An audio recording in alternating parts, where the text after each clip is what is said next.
Oke. Assalamualaikum warahmatullahi wabarakatuh. Waalaikumsalam. Waalaikumsalam warahmatullahi wabarakatuh. Terima kasih kepada teman-teman yang sudah menyempatkan waktunya untuk ikut Zoom kita pada pagi hari ini. Nah, Sore. Sore. Sore. Maaf berisik. Tunggu sebentar. Oke. Kami dari kelompok 5 akan mempresentasikan materi kami yang akan dimulai dari Wawa. Kepada Wawa dipersilahkan.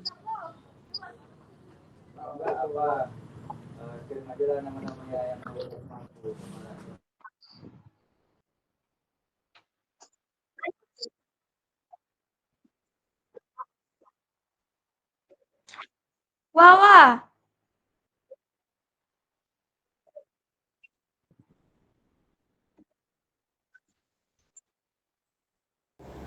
Pengertian Surat Pemberitahuan atau SPT. Di dalam UU Nomor 28 Tahun 2007 tentang Ketentuan Umum dan Tata Cara Perpajakan dan di dalam Peraturan Direktorat Jenderal Pajak Nomor 2 Tahun 2019 tentang cara penyampaian, penerimaan, dan pengolahan surat pemberitahuan tahun 2019 dijelaskan bahwa surat pemberitahuan yang selanjutnya disebut SPT adalah surat yang oleh wajib pajak digunakan untuk melaporkan perhitungan dan pembayaran pajak, objek pajak atau bukan objek pajak, harta, dan kewajiban sesuai dengan ketentuan peraturan perundang-undangan perpajakan. Dari pengertian yang ada, maka dapat dikatakan bahwa SPT merupakan sarana yang digunakan wajib pajak dalam pelaksanaan kewajiban perpajakan, yakni dalam hal pelaporan terhadap perhitungan atau pembayaran pajak yang telah dilakukan, objek pajak atau bukan objek pajak, harta, dan kewajiban. Selanjutnya, di dalam pasal 3 ayat 1 UU Nomor 28 Tahun 2007 tentang KUAP ditegaskan bahwa setiap wajib pajak wajib mengisi surat pemberitahuan dengan benar, lengkap, dan jelas dalam bahasa Indonesia dengan menggunakan huruf Latin, angka Arab, satuan mata uang rupiah, dan menandatangani serta menyampaikan ke kantor Direktorat Jenderal Pajak tempat wajib pajak terdaftar atau dikukuhkan atau tempat lain yang ditetapkan oleh Direktorat Jenderal Pajak. Kemudian yang dimaksud dengan benar, lengkap, dan jelas dalam mengisi surat pemberitahuan itu adalah pertama itu benar. Benar adalah benar dalam perhitungan, termasuk benar dalam penerapan ketentuan peraturan perundang-undangan perpajakan dalam penulisan dan sesuai dengan keadaan yang sebenarnya. Kemudian lengkap. Lengkap adalah memuat unsur-unsur yang berkaitan dengan objek pajak dan unsur-unsur lain yang harus dilaporkan dalam surat pemberitahuan. Kemudian jelas. Jelas adalah melaporkan asal-usul atau sumber dari objek pajak dan unsur-unsur lain yang harus dilaporkan dalam surat pemberitahuan. Terima kasih. Oke, terima kasih kepada Wawa. Selanjutnya materi fungsi SPT akan disampaikan oleh Izaya dan juga Najwa Aprilia. Kepadanya dipersilahkan. Awalia. Oke, kita masuk ke materi fungsi tes. Dengar semua? Masuk. Oke, kita masuk ke materi fungsi surat pemberitahuan atau SPT. Jadi di sini SPT merupakan alat administrasi pajak yang digunakan oleh wajib pajak untuk melaporkan dan mempertanggungjawabkan pajaknya. Di sini fungsinya berbeda tergantung pada jenis pajak. Yang pertama, fungsi SPT bagi wajib pajak orang pribadi dan badan. Orang atau perusahaan yang punya penghasilan wajib melaporkan pajaknya lewat SPT. Fungsinya, yang pertama, melaporkan pajak terutang. Wajib pajak harus menghitung sendiri jumlah pajak yang harus dibayar berdasarkan penghasilan dalam setahun. Yang kedua, melaporkan pembayaran pajak. Jika pajak sudah dibayar sendiri atau dipotong pihak lain, semuanya harus dilaporkan dalam SPT. Bukti pembayaran atau potongan pajak harus dilampirkan. Yang ketiga, melaporkan semua penghasilan, baik yang kena pajak maupun yang tidak, contohnya dividen. Yang dikecualikan dari pajak tetap harus dilaporkan demi transparansi. Yang keempat, melaporkan aset dan utang. Semua harta seperti uang, properti, kendaraan, dan investasi harus dicantumkan. Begitu juga dengan utang, agar posisi keuangan terlihat jelas. Yang kelima, melaporkan bukti pemotongan pajak. Jika ada penghasilan yang sudah dipotong pajaknya, Misalnya gaji karyawan atau jasa tertentu, wajib mencantumkan bukti potong dalam SPT. Yang kedua, fungsi SPT bagi pengusaha kena pajak atau PKP. Bagi pengusaha yang sudah terdaftar sebagai PKP, SPT digunakan untuk melaporkan transaksi yang berkaitan dengan PPN dan PPNBM.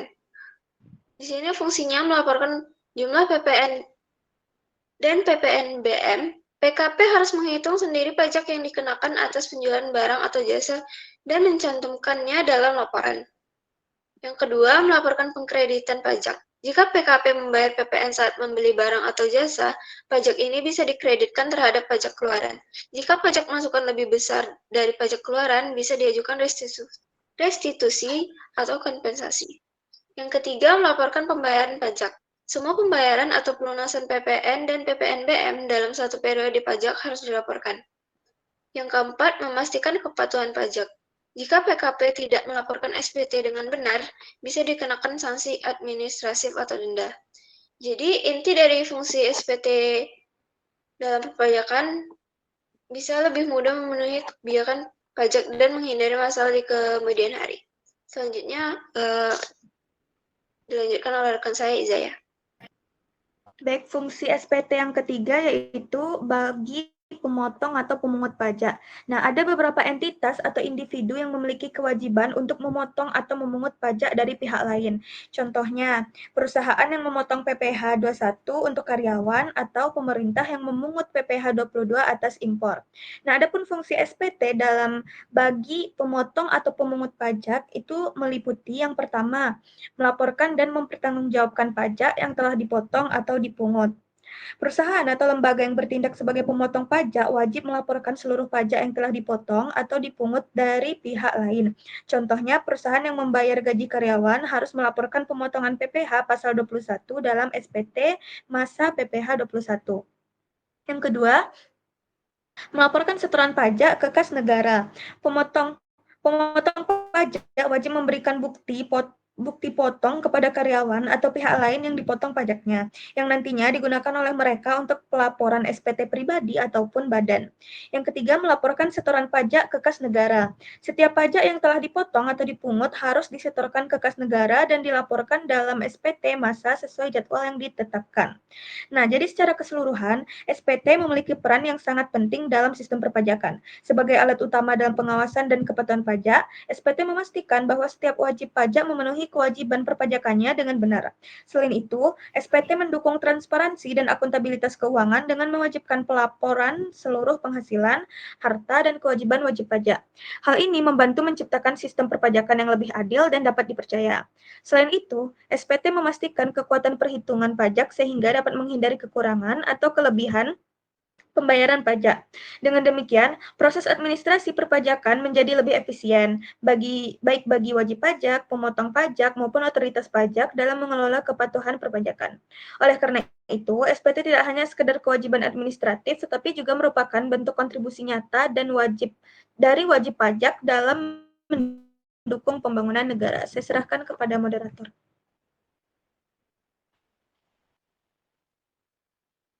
Oh iya, oke, maaf. Selanjutnya jenis-jenis SPT akan dijelaskan oleh Shu dan juga Rauda, kepadanya dipersilakan.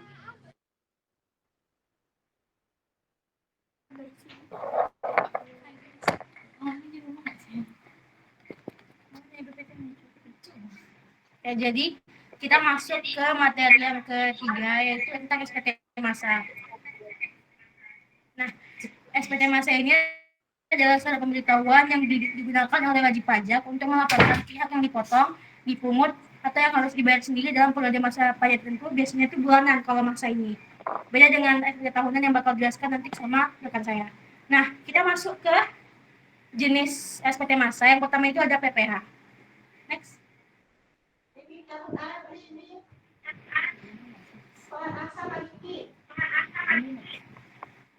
Oke, nah yang pertama itu ada SPT masa PPh atau pajak penghasilan. Nah, di sini adalah laporan yang wajib disampaikan oleh wajib pajak atau pemotongan atau pemungutan pajak penghasilan dalam periode bulanan. Nah, SPT masa PPh ini digunakan untuk melaporkan penghasilan yang menjadi objek pajak dan besarnya pajak yang telah dipotong atau dipungut oleh pihak tertentu. Nah, di SPT masa PPH ini ada dibagi jadi 6 kalau nggak salah ya. Itu tuh ada pasal, yang pertama kita bakal bahas mengenai pasal 21 atau 26. Nah, pasal yang ini digunakan untuk melaporkan pemotongan pajak atas penghasilan yang diterima oleh orang pribadi. PPh pasal 21 itu tuh bakal dikenakan pada subjek yang ada dalam negeri, dan kalau 26 itu untuk yang di luar negeri. Nah, formulir pelaporannya ini menggunakan formulir SPT PPh 1721. Di sini juga dibagi dua, teman-teman, yaitu kalau 1721A1 itu untuk karyawan swasta, sementara kalau A2 untuk pegawai negeri. Nah, untuk pasal 21 ini nih masih pembayaran dan pelaporannya itu masih melalui e-filing atau aplikasi mitra resmi kayak Klik Pajak contohnya. Next.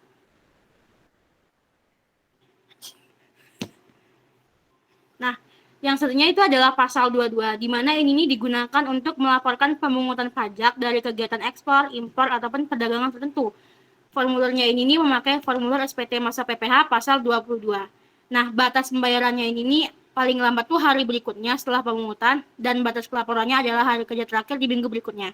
Nah, kalau dari yang tadi kan pasal 21 itu kan pakai e-filing kan. Kalau pasal 22 dan seterusnya ini bakal pakai e-Bupot unifikasi untuk pembayaran bukti potong dan pelaporan SPT masa PPh. Nah, ketentuan ini diatur dalam Peraturan Direktur Jenderal Pajak Nomor per Strip 21/PJ/2021. Nah, ini mulai diberlakukan sejak masa pajak April 2022. Next. Selanjutnya ada pasal 23/26. Ini digunakan untuk melaporkan pemotongan pajak atas penghasilan dari modal, jasa, hadiah, dan penghargaan itu yang tidak termasuk dalam objek PPh pasal 21. Kalau 23 untuk dalam negeri, 26 itu untuk di luar negeri. Nah, formulirnya ini memakai formulir SPT masa PPh pasal 23 atau 26. Nah, batas pembayarannya ini adalah tanggal 15 bulan berikutnya, dan batas pelaporannya tanggal 20, sama seperti pasal 21 tadi. Nah, habis itu yang keempat itu adalah pasal 25, di mana ini digunakan untuk melaporkan angsuran pembayaran PPh bagi wajib pajak pribadi atau badan. Nah, formulirnya ini ada di surat setoran pajak atau SSP. Batas pembayaran sama pelaporan itu sama dengan yang sebelumnya, yaitu di tanggal 15 untuk pembayaran dan juga tanggal 20 untuk pelaporan. Next.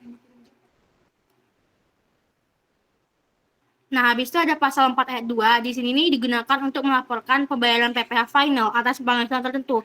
Misalnya kayak sewa tanah, hadiah, ataupun penjualan aset. Di sini nih, kalau misalnya final, berarti itu kita nggak bisa kayak unding-unding lagi, emang harus kita bayarin segitu, teman-teman. Nah, formulir ini menggunakan formulir SPT masa PPh pasal 4 ayat 2, di mana batas pembayaran dan juga batas pelaporannya tetap sama. Jadi kayak yang beda itu cuma di pasal 22 tadi. Nah, habis itu ada pasal 15, di sini digunakan untuk melaporkan pajak dari industri tertentu, seperti misalnya pelayaran, maskapai, dan juga asuransi luar negeri. Nah, formulir ini menggunakan formulir SPT masa PPh pasal 15, dengan batas pembayaran dan pelaporan yang tetap sama. Next. Selanjutnya kita masuk ke SPT masa PPN, di mana ini adalah laporan bulanan yang wajib disampaikan oleh pengusaha kena pajak atau PKP atas transaksi yang sudah dilakukan ataupun jasa kena pajak juga. Nah, laporan ini juga mencakup PPN yang dipungut dan disetorkan ke negara. Nah, sejak implementasi e-Faktur 3.0 per 1 Oktober 2020, pelaporan hanya dapat dilakukan melalui e-Faktur web-based, dan tenggat maksimalnya adalah akhir bulan berikutnya. Untuk pembayarannya adalah tanggal 15 bulan berikutnya. Nah, jadi kalau di PPh tadi itu ya, kalau pembayaran kan tanggal 15 bulan berikutnya. Sementara kalau pelaporan tanggal 20. Tapi kalau di PPN ini nih, masa pelaporannya itu adalah akhir bulan berikutnya. Jadi kalau misalnya teman-teman jatuh temponya itu kan tanggal 15, itu bisa 15 Januari misalnya, itu tuh bisa melaporkannya tuh sampai tanggal 28 atau 29 Februari.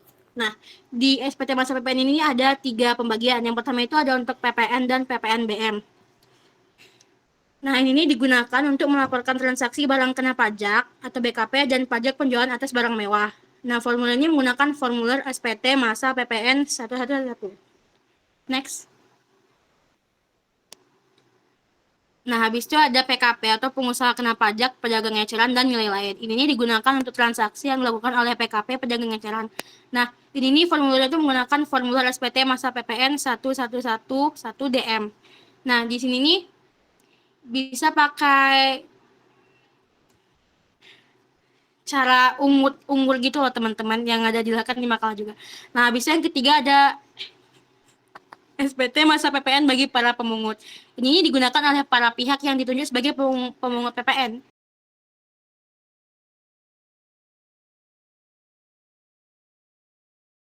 Saya kembalikan kepada moderator. Oke, selanjutnya SPT tahunan akan dijelaskan oleh Rauda. Kepada Rauda dipersilakan. Selanjutnya itu nomor 2 SPT tahunan. SPT tahunan yaitu SPT yang harus disampaikan atau dilaporkan setiap tahunnya sesuai dengan batas waktu yang telah ditentukan, yang meliputi yang pertama yaitu SPT tahunan wajib pajak orang pribadi yang terdiri dari yang pertama yaitu formulir 1770 SS diisi oleh wajib pajak orang pribadi dengan syarat yang pertama itu penghasilan bruto setahun tidak lebih dari 60 juta dan bekerja pada satu perusahaan atau instansi. Sebagai informasi tambahan, penghasilan bruto yang dimaksud dalam jenis SPT tahunan yang sebelumnya disebutkan merupakan penghasilan kotor yang didapatkan oleh wajib pajak selama 1 tahun bekerja yang berasal dari penghasilan kerja, tunjangan, ataupun penghasilan yang didapatkan dari hasil usaha yang merupakan hak bagi wajib pajak orang pribadi. Yang kedua yaitu formulir 1770S. Diisi oleh wajib pajak orang pribadi dengan syarat yang pertama penghasilan bruto setahun lebih dari 60 juta dan atau bekerja di lebih dari satu perusahaan, instansi atau organisasi. Berbeda dengan formulir 1770SS, formulir ini dipakai untuk wajib pajak yang mempunyai penghasilan dari satu atau lebih pemberi kerja. Artinya, meski penghasilan bruto wajib pajak di bawah 60 juta per tahun, apabila wajib pajak bekerja pada 2 perusahaan tetap melapor PPh dengan menggunakan formulir jenis ini. Formulir 1770S terdiri atas 2 lampiran yang harus diisi oleh wajib pajak dengan benar. Data-data yang harus diisikan dalam formulir tersebut seperti bukti potong, anggota keluarga, harta, data penghasilan, dan lain sebagainya. Yang ketiga itu formulir 1770. SPT 1770 adalah formulir yang digunakan untuk menyatakan pendapat perorangan yang harus diajukan oleh wajib pajak orang pribadi di Indonesia. Formulir ini diisi oleh wajib pajak yang memiliki penghasilan kena pajak tahunan melebihi batas yang ditentukan oleh pemerintah. Formulir ini biasanya juga diberikan kepada wajib pajak pada awal tahun pajak, dan wajib pajak harus mengajukan formulir tersebut ke kantor pelayanan pajak. Diisi oleh wajib pajak orang pribadi yang melakukan kegiatan usaha atau pengusaha. Yang B, next. Yang kedua itu SPT tahunan wajib pajak badan atau formulir 1771. SPT tahunan pajak penghasilan sekurang-kurangnya harus memuat yang pertama yaitu jumlah peredaran, jumlah penghasilan kena pajak. Yang kedua yaitu jumlah pajak yang terutang. Yang ketiga jumlah kredit pajak, yang keempat jumlah kekurangan atau kelebihan pajak. Yang selanjutnya itu harta, kewajiban, laporan keuangan berupa laporan laba rugi dan neraca. Keterangan lain yang diperlukan untuk menghitung penghasilan kena pajak. SPT masa sekurang-kurangnya harus memuat yang pertama itu jumlah dasar pengenaan pajak. Dasar pengenaan pajak sendiri adalah jumlah harga jual, pengganti nilai impor, ekspor, atau nilai lain yang dipakai sebagai dasar untuk menghitung pajak yang terutang. Yang kedua yaitu jumlah pajak keluaran. Jumlah pajak keluaran adalah pajak pertambahan nilai terutang yang wajib dipungut oleh pengusaha kena pajak atau PKP yang melakukan penyerahan barang kena pajak atau BKP, penyerahan jasa kena pajak, JKP, ekspor BKP berwujud, ekspor BKP tidak berwujud, dan atau ekspor JKP. Dan yang ketiga itu jumlah pajak masukan yang dapat dikreditkan. Jumlah pajak yang dapat dikreditkan adalah pajak masukan yang dibayarkan atas pembelian barang kena pajak atau perolehan jasa kena pajak yang berhubungan langsung dengan kegiatan usaha. Dan yang terakhir yaitu jumlah kekurangan atau kelebihan pajak. Status lebih bayar terjadi ketika jumlah pajak yang terutang untuk 1 tahun itu lebih kecil dibandingkan dengan kredit pajak yang dimiliki. Dalam hal ini, wajib pajak berhak untuk meminta pengembalian kelebihan pembayaran pajak tersebut. Sebaliknya, jika status kurang bayar terjadi ketika jumlah pajak yang terutang lebih besar daripada kredit pajak yang dimiliki. Dalam situasi ini, wajib pajak harus melunasi kekurangan tersebut sebelum SPT disampaikan. Jika tidak, status SPT tersebut akan tetap tertera sebagai kurang bayar sehingga kewajiban tersebut dipenuhi. Terima kasih. Selanjutnya saya serahkan kepada moderator. Oke, selanjutnya itu materi pembetulan surat pemberitahuan tahunan atau SPT yang akan disampaikan oleh Aisyah dan saya sendiri. Baik, pembetulan surat pemberitahuan itu adalah salah satu hak yang dimiliki oleh wajib pajak untuk memperbaiki kesalahan atau kekeliruan dalam pelaporan pajak yang telah disampaikan kepada Direktorat Jenderal Pajak atau DJP. Nah, proses ini merupakan bagian dari sistem perpajakan yang memberikan fleksibilitas kepada wajib pajak untuk memastikan bahwa informasi yang dilaporkan sesuai dengan kondisi sebenarnya. Pembetulan ini dilakukan dengan cara mengajukan kembali SPT yang telah diperbaiki melalui sistem e-filing atau secara manual ke kantor pelayanan pajak tempat wajib pajak terdaftar. Nah, pembetulan SPT wajib pajak dengan kemauan sendiri dapat melakukan pembetulan atau surat pemberitahuan yang telah disampaikan dengan ketentuan sebagai berikut. Yang pertama itu menyampaikan pernyataan tertulis dengan syarat Direktur Jenderal Pajak belum melakukan tindakan pemeriksaan. Kedua, dalam hal pembetulan surat pemberitahuan yang dibetulkan menyatakan rugi atau lebih bayar, maka pembetulan surat pemberitahuan harus disampaikan paling lama 2 bulan sebelum kadaluarsa penetapan. Ketiga itu dalam hal wajib pajak membetulkan sendiri surat pemberitahuan tahunan yang mengakibatkan utang pajak menjadi lebih besar, kepadanya dikenakan sanksi administrasi berupa bunga. Yang terakhir atau yang keempat, dalam hal wajib pajak membetulkan sendiri surat pemberitahuan massa yang mengakibatkan utang pajak menjadi lebih besar, kepadanya dikenakan sanksi berupa bunga. Walaupun telah dilakukan tindakan pemeriksaan bukti permulaan, wajib pajak dengan kemauan sendiri dapat mengungkapkan dengan pernyataan tertulis mengenai ketidakbenaran perbuatannya, yaitu sebagai berikut. Yang pertama itu tidak menyampaikan SPT. Kedua, menyampaikan SPT yang isinya tidak benar atau tidak lengkap atau tidak melampirkan keterangan yang tidak benar atau melampirkan keterangan yang tidak benar. Ketiga, sepanjang mulainya penyelidikan sebelum diberitahukan kepada penuntut umum.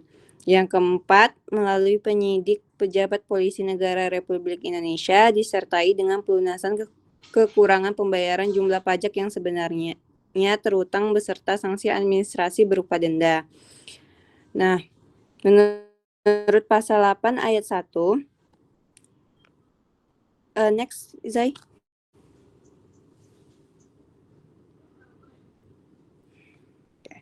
Menurut pasal 8 ayat 1 Undang-Undang Ketentuan Umum dan Tata Cara Perpajakan atau UU KUP, wajib pajak berhak melakukan pembetulan SPT selama sebelum dilakukan pemeriksaan oleh DJP. Pembetulan SPT biasanya dilakukan karena beberapa alasan. Yang pertama itu kesalahan dalam penghitungan pajak. Nah, wajib pajak mungkin salah menghitung jumlah pajak terutang, baik karena kelalaian atau ketidaktahuan terhadap aturan perpajakan yang berlaku. Yang kedua itu data tidak lengkap atau salah. Informasi yang dilaporkan dalam SPT tidak sesuai dengan kondisi sebenarnya. Misalnya, pendapatan yang dilaporkan lebih kecil dari pendapatan sebenarnya.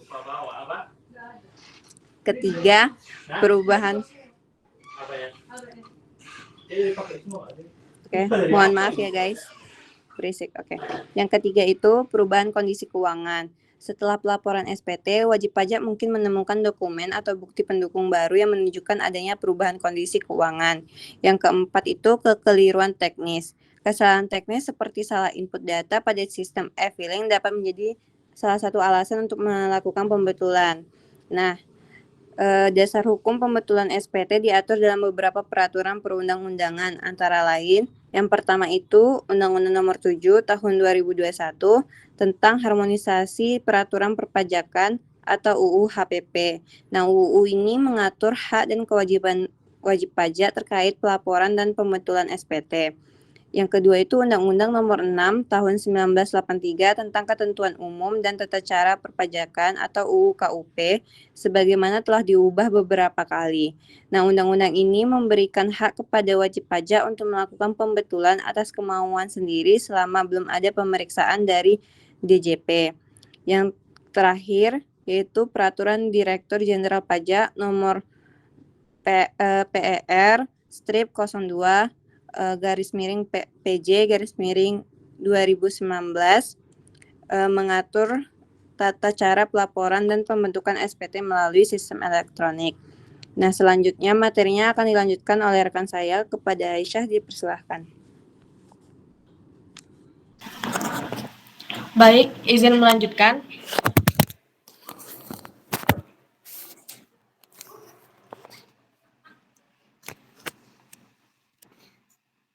Selanjutnya, yaitu pembetulan SPT dapat dilakukan dengan mengikuti langkah-langkah berikut.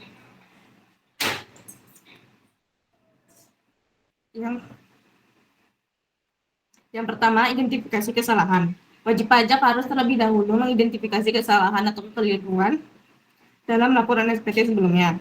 Kesalahan tersebut bisa berupa salah hitung, salah input data, atau kelalaian mencantumkan informasi tertentu. Yang kedua yaitu mempersiapkan dokumen pendukung. Untuk melakukan pembetulan, wajib pajak harus menyiapkan dokumen pendukung seperti bukti pembayaran pajak, laporan keuangan, atau dokumen yang relevan.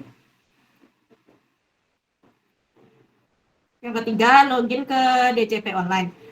Jika menggunakan sistem e-filing, wajib pajak harus login ke akun DJP online dengan memasukkan NPWP, password, dan kode keamanan. Yang keempat yaitu pilih menu e-filing.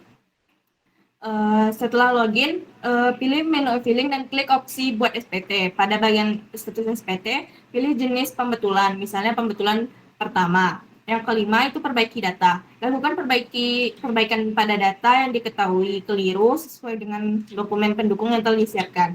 Yang keenam, submit pembetulan sesuai dengan setelah semua data diperbaiki, klik submit untuk mengirimkan pembetulan ke DJP.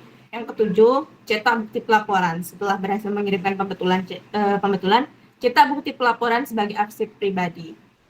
Next. Nah, selanjutnya pembetulan SPT memiliki beberapa manfaat bagi wajib pajak. Di antaranya itu ada 4. Yang pertama yaitu menghindari risiko pemeriksaan pajak. Dengan melakukan pembetulan secara sukarela sebelum pemeriksaan dilakukan oleh DJP, wajib pajak dapat menghindari risiko sanksi berat akibat temuan pemeriksaan. Yang kedua, memperbaiki kepatuhan pajak. Pembetulan membantu wajib pajak memastikan bahwa laporan mereka sesuai dengan kondisi sebenarnya, sehingga meningkatkan kepatuhan terhadap peraturan perpajakan. Dan yang ketiga, menghindari denda administrasi tambahan. Dengan melaporkan kekurangan pembayaran lebih awal melalui pembetulan, wajib pajak dapat meminimalkan denda administrasi tambahan akibat keterlambatan pembayaran. Yang keempat, mendapatkan restitusi pajak. Jika hasil pembetulan menunjukkan adanya lebih bayar pajak, wajib pajak berhak mengajukan restitusi kepada DJP. Yang dimana artinya pembetulan SPT adalah mekanisme yang penting dalam sistem perpajakan Indonesia yang memungkinkan wajib pajak untuk memperbaiki kesalahan dalam laporan mereka secara sukarela sebelum pemeriksaan dilakukan oleh DJP. Proses ini memberikan fleksibilitas kepada wajib pajak untuk memastikan akurasi data perpajakan sekaligus menjaga kepatuhan terhadap peraturan yang berlaku. Dengan memahami prosedur dan dampaknya secara mendalam, wajib pajak dapat memanfaatkan hal ini untuk mengelola kewajiban perpajakannya secara lebih baik untuk bertanggung jawab. Sekian materi saya kembalikan kepada moderator. Oke, terima kasih kepada Aisyah. Selanjutnya kami akan memasuki sesi tanya jawab. Yang ingin bertanya silahkan mengangkat tangannya ya.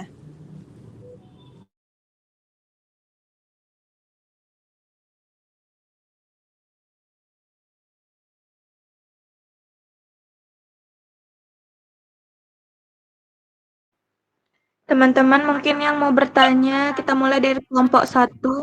Silakan raise hand.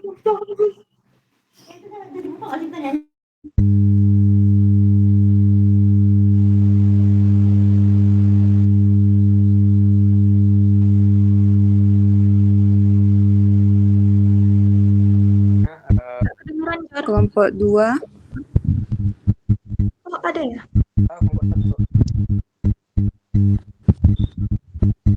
Pertanyaan Jordi udah.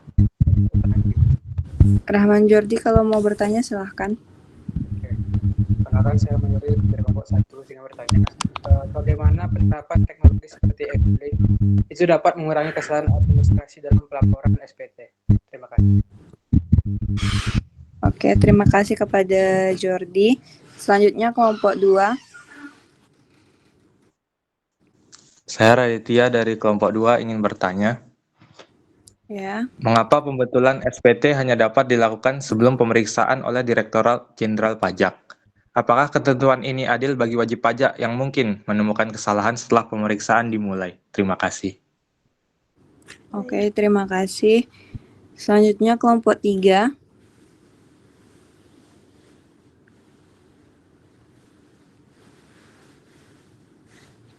Apa kelompok 3 ada?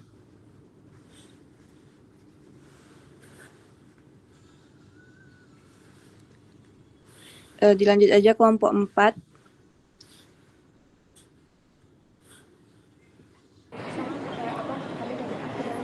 Izin, saya Ceisha dari kelompok 4. Izin pakai kamera Zaskia. Pertanyaannya, apakah sistem pelaporan SPT di Indonesia sudah cukup efektif dan transparan dalam mencegah praktik penghindaran pajak? Oke, terima kasih kepada Shelsha. Selanjutnya kelompok 6. Tadi itu izin ada Tansyah Wigati itu nitip pertanyaan. Apakah ada pengecualian bagi wajib pajak yang tidak diwajibkan menyampaikan SPT dan apa dasar hukum dari pengecualian tersebut? Oke. Kelompok 3, apakah ada?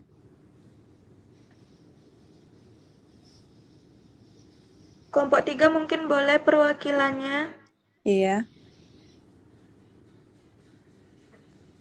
jawab dulu aja nggak sih, Ras? Ya, oke. Ya udah, selagi nunggu kelompok 3, kami akan menjawab pertanyaan-pertanyaan yang sudah dikumpulkan ya, teman-teman. Pertanyaan pertama itu akan dijawab oleh siapa tadi?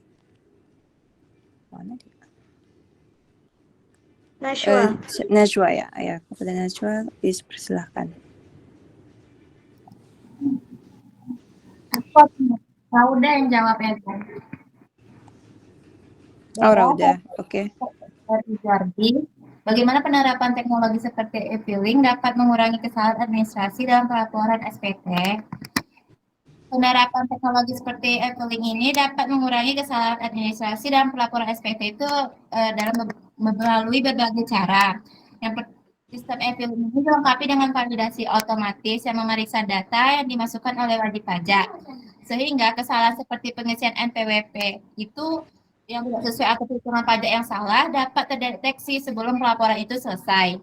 Selain itu, penggunaan e-filing mengurangi proses manual, seperti pengisian formulir, kertas, dan pengumataran dokumen fisik yang seringkali menjadi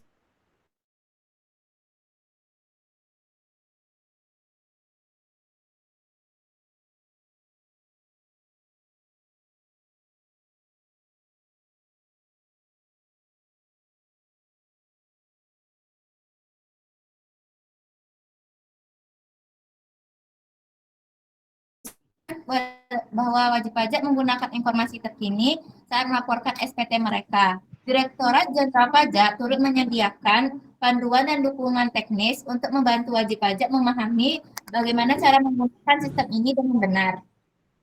Secara keseluruhan, e-filing ini meningkatkan akurasi pelaporan SPT dengan memanfaatkan teknologi untuk meminimalkan kesalahan dan mempercepat proses pelaporan.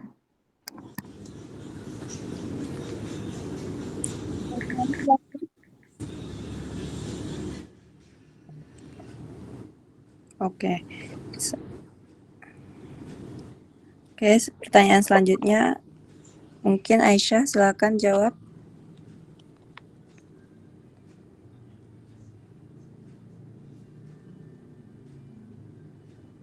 Maaf moderator, aturannya Najwa Aulia. Iya, Najwa Aulia. Oke.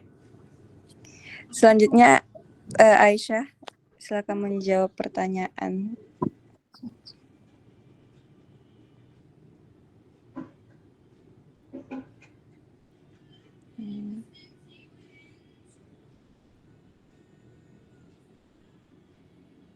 Oke. Eh, Biar saya yang jawab pertanyaan Wiga dulu, Rah. Oke, boleh. Baik, mungkin kalau bagi teman-teman kelompok Wiga nanti bisa disampaikan ya jawabannya berhubung Wiga nggak di dalam. Pertanyaannya yaitu, apakah ada pengecualian bagi wajib pajak yang tidak diwajibkan menyampaikan SPT dan apa dasar hukum dari pengecualian tersebut? Jawabannya ada pengecualian bagi wajib pajak yang tidak diwajibkan untuk menyampaikan SPT. Nah, siapa-siapa aja? Yang pertama itu pengecualian wajib pajak orang pribadi.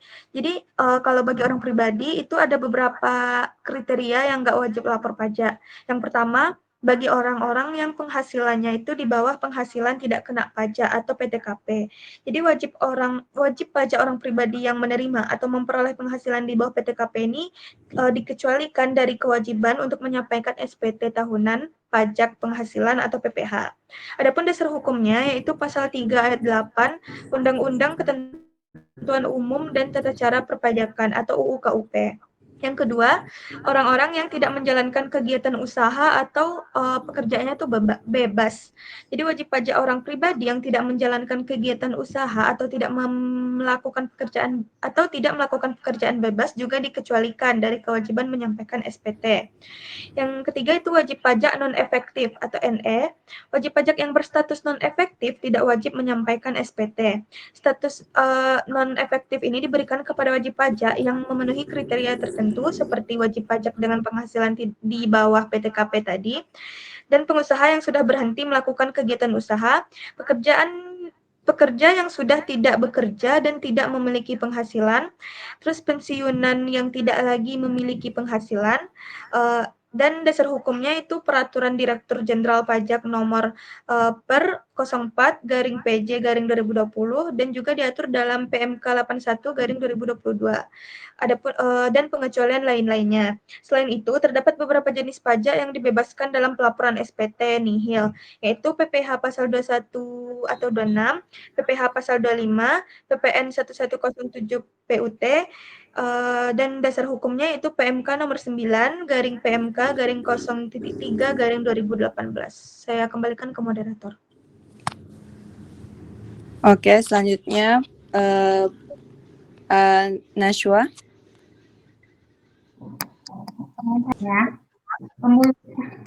Pembuatan surat pemberitahuan atau SPT oleh wajib oleh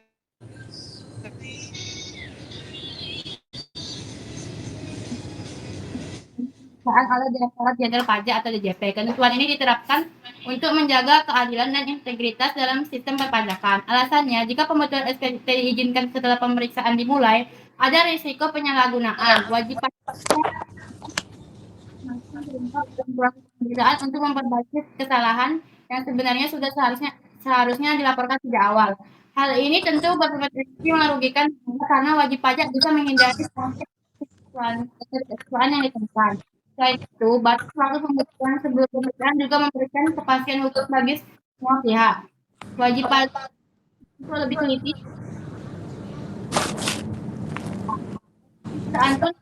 presiden karena pajak menilai data yang sudah final bukan data yang terus berubah. Kurang adil bagi wajib pajak yang tidak sengaja melakukan kesalahan dan baru menyadari ketika pemeriksaan berlangsung. Dalam kasus seperti ini, wajib pajak tidak dapat melakukan pembetulan secara sukarela dan harus menerima konsekuensi berupa sanksi administrasi. Meski demikian, wajib pajak tetap memiliki hak untuk menyampaikan keberatan atau banding atas hasil pemeriksaan yang dianggap tidak sesuai. Dengan demikian, meskipun ketentuan ini terkesan ketat, tujuannya adalah untuk mendorong kepatuhan dan tanggung jawab wajib pajak sejak awal serta menjaga kelancaran proses pemeriksaan pajak. Apakah sudah sesuai, Radit? Terima kasih atas jawabannya. Oke, selanjutnya Shu, silakan menjawab pertanyaan.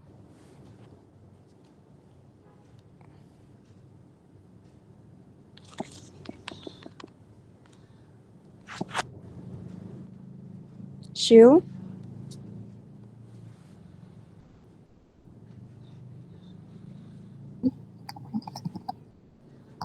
Jadi tadi ada teman dari Najwa Deskia kelompok 3 yang nitip pertanyaan. Dia bertanya mengenai bagaimana pemerintah dapat memastikan bahwa data yang dilaporkan dalam SPT benar-benar akurat dan tidak dimanipulasi oleh wajib pajak.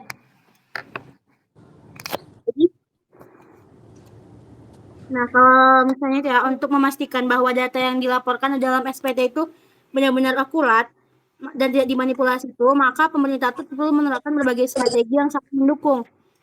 Salah satu upayanya itu adalah pemanfaatan teknologi melalui sistem e-filing tadi tuh. Jadi kayak kalau misalnya bayar pajak itu bisa melalui e-filing ataupun Bupot yang tadi bilang tadi. Nah, sistem ini memungkinkan data yang dilaporkan dapat langsung terekam dan juga terintegrasi dengan data lain yang dimiliki oleh pemerintah, sehingga potensi untuk dia manipulasi itu bakal lebih berkurang dari sebelumnya kalau misalnya dia bayar secara manual. Nah, pemerintah juga dapat melakukan audit atau pemeriksaan pajak, baik itu secara acak maupun berdasarkan analisis risiko terhadap laporan yang dianggap mencurigakan. Nah, dalam hal ini data dari berbagai sumber itu bakal dicocokin, terus juga bakal diaudit, kayak data-data dari perbankan ataupun juga berdasarkan dari pihak ketiga lainnya. Nah, selain itu penerapan sanksi administratif dan pidana juga menjadi bagian penting dari strategi pengawasan. Wajib pajak yang melakukan manipulasi data bakal dikenakan sanksi sesuai dengan ketentuan yang berlaku. Namun, pencegahan tidak hanya bergantung pada sanksi.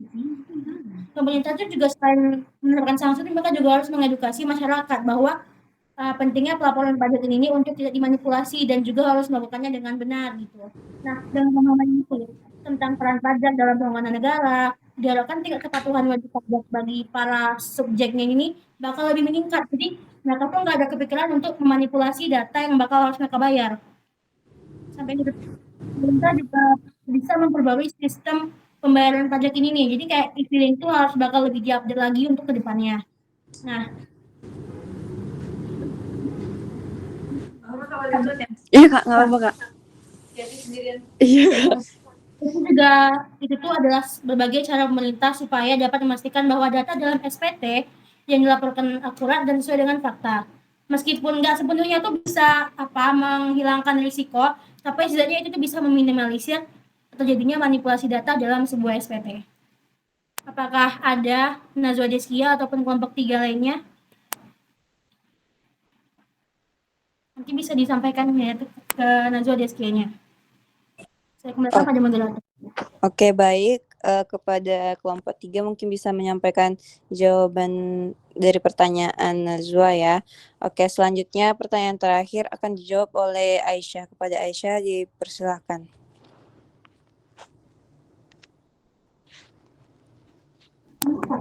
Baik, saya akan menjawab pertanyaan dari Cesha dari kelompok 4, yaitu apakah sistem pelaporan SPT di Indonesia sudah cukup efektif dan transparan dalam mencegah praktik penghindaran pajak.